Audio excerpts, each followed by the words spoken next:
ये कौन सा चैप्टर हो गया अभी? हाँ ये रोटेशनल मोशन है अभी? हाँ रोटेशन मोशन का मैं 10 या 15 मिनट लूँगा। हाँ खत्म है ये, मैं ग्रेविटेशन करवा दूँ।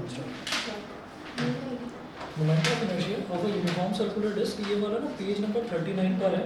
Moment of inertia of a uniform circular disc, बस इसका सीधा सीधा formula I is equal to half mr square, और ये है moment of inertia of a uniform circular disc, ये है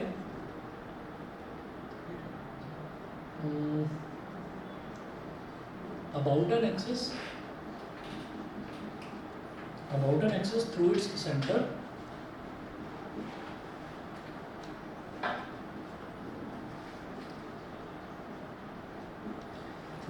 and perpendicular to its plane,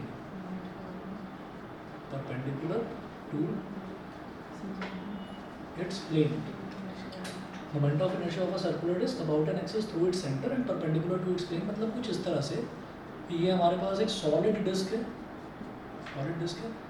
तो इसके सेंटर से गुजरता हुआ, मतलब यहाँ इस तरह से ये ऐसे अगर घूमेगा तो इसका जो मोमेंट ऑफ इनर्शिया है उसको हम बोलेंगे I is equal to half mr square, I is equal to half mr square.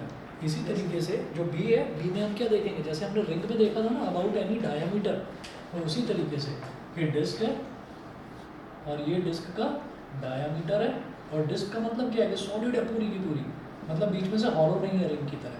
तो इस डायमीटर को फिक्स रखो और इसको ऐसे ऐसे ऐसे ऐसे गोल गोल घुमा दो, तो इसका जो मोमेंट ऑफ इनर्शिया है उसको बोलेंगे ID। ID होगा 1/4 mr स्क्वायर, 1/4 mr स्क्वायर, ठीक है। उसके बाद हमने देखा था कि moment of inertia of a ring about tangent,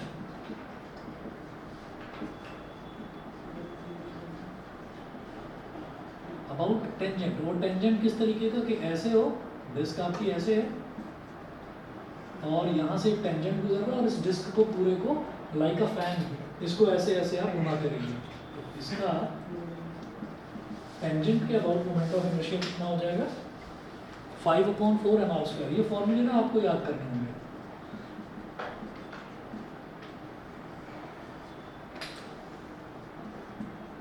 उसके बाद D, moment of inertia of a disc about a tangent perpendicular to its plane. Perpendicular to its plane का मतलब क्या है कि ये डिस्क है इस तरह से और यहाँ से एक टेंजेंट आ रहा है ऐसे, एक टेंजेंट ऐसे आ रहा है और ये इस तरीके से ऐसे घूमेगा, तो इसको बोल देंगे IT डैश। इसका फॉर्मूला होगा 3/2 mr square.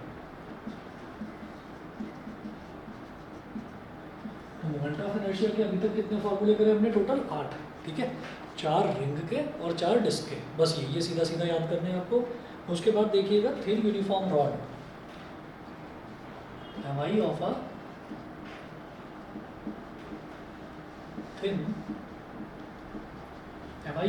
Thin uniform rod,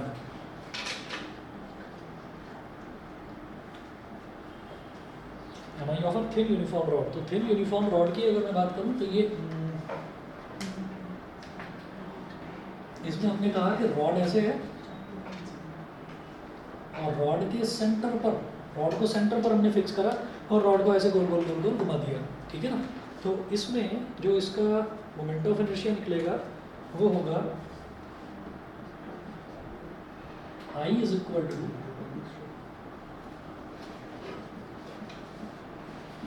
ml square by 12, और यहाँ पर L क्या है, length of this rod, capital L है लेंथ ऑफ दिस रॉड, सिर्फ इतना।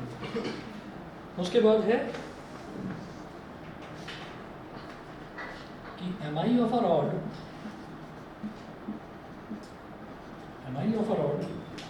about a perpendicular axis through its one end, about a perpendicular axis through its one end,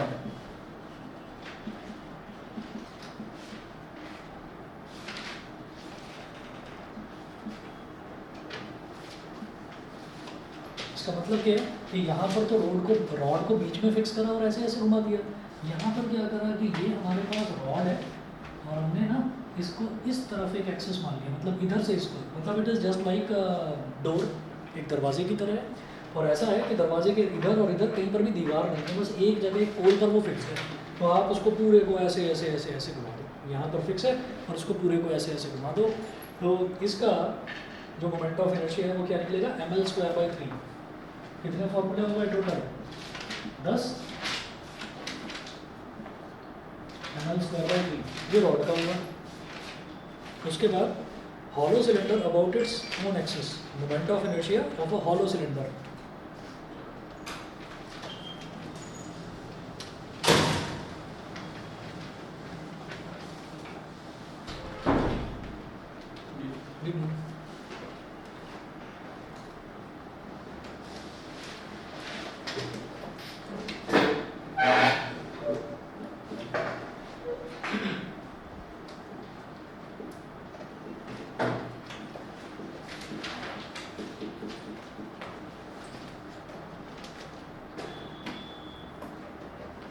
About its own axis, तो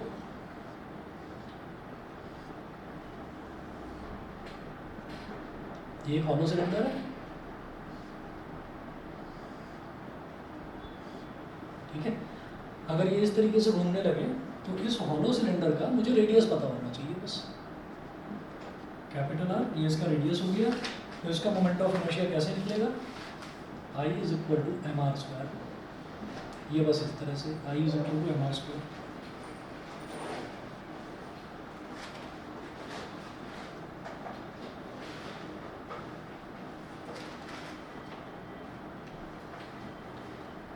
ये hollow cylinder के लिए था।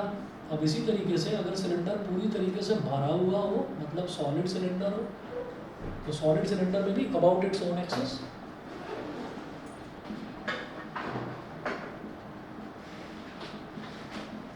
About its own axis, तो उसका कैसे निकलेगा, वो होगा हमारा अबाउट इट्स ओन एक्सिस, इसका फॉर्मूला होगा, आप देख रहे होंगे नोट्स में डेरिवेशन बहुत बड़े बड़े होंगे, वो हमको करने नहीं है। I = ½ mr², ठीक है। तो 4 रिंग के, 4 डिस्क के 8, 2 रॉड के 10 और 2 सिलेंडर के 12 ये फॉर्मूले हो गए। एक टेबल बना लेना आप, ठीक है, उस पर लाइन से लिख लेना। उसके बाद देखिएगा 12 तो ये हुए, mi of a solid cylinder about an axis through its center and perpendicular to its axis, मतलब सिलेंडर को हॉरिजॉन्टल कर दो, और जैसे ये रॉड है ना, रॉड की तरह उसको हॉरिजॉन्टल रख दो और बीच में से फिक्स करके घुमा दो।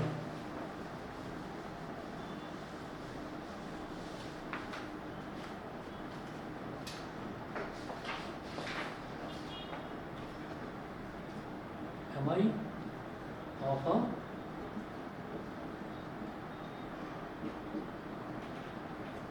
of a solid cylinder about an axis through its center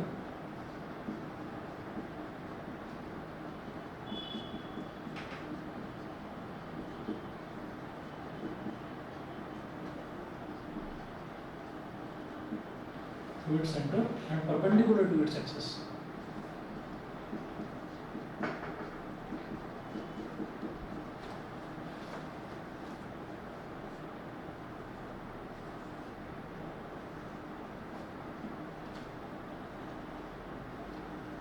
perpendicular to its axis, तो सिलेंडर की एक्सिस ये होती है, उसके परपेंडिकुलर और सेंटर से गुजरता हुआ, मतलब यहाँ पर ये सेंट्रल एक्सिस बनाकर और गोल गोल गोल गोल ऐसे इसको घुमा लीजिए। तो इसका जो मोमेंट ऑफ इनर्शिया है ये होता है I = m r²/4 plus l²/12, ये 13th फॉर्मूला है इसका।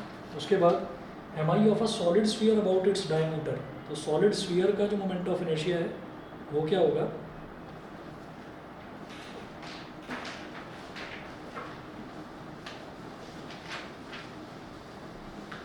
स्फीयर का मतलब बॉल, स्फीयर का मतलब बॉल, बॉल के डायमीटर को फिक्स करो और डायमीटर के अबाउट उसको गोल गोल गोल गोल ऐसे घुमा दो, जैसे अर्थ घूमती है तो वो अपने डायमीटर के अबाउट ही तो ऐसे ऐसे रिवॉल्व करती है अबाउट इट्स ओन एक्सिस, ठीक।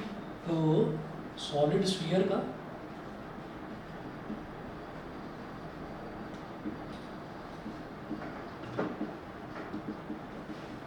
About its diameter,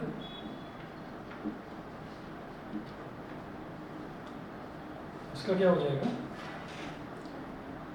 I is equal to, अच्छा ये समझ गया ना, एल यहाँ पर क्या है, एल इसकी लेंथ है,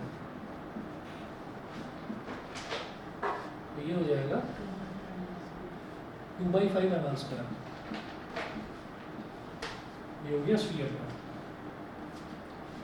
और सॉलिड स्फीयर का moment of inertia about a tangent,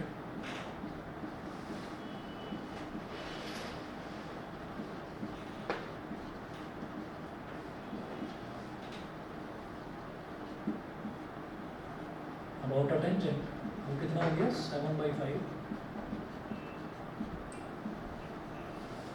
ml²।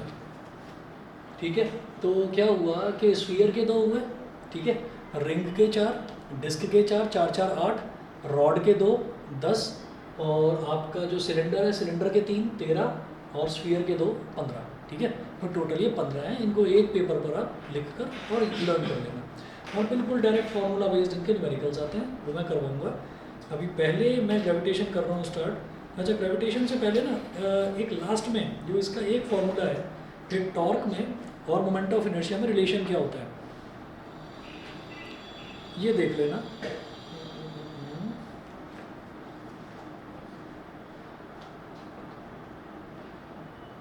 Relation between torque and moment of inertia, बस रिलेशन याद करना, tau is equal to I into F, हो सकता है याद कर लीजिए। हालांकि छोटा सा डेरिवेशन है, चाहे तो देख लेना, समझ में आ जाएगा, क्योंकि सिलेबस में मेंशन नहीं है इसलिए मैं नहीं करा रहा हूँ। आप देख लेना, चाहे तो कर लेना इसको। ठीक है, ये करने के बाद में फिर ना मैं आपको ये करवा रहा हूँ जी, स्टार्ट ग्रेविटेशन।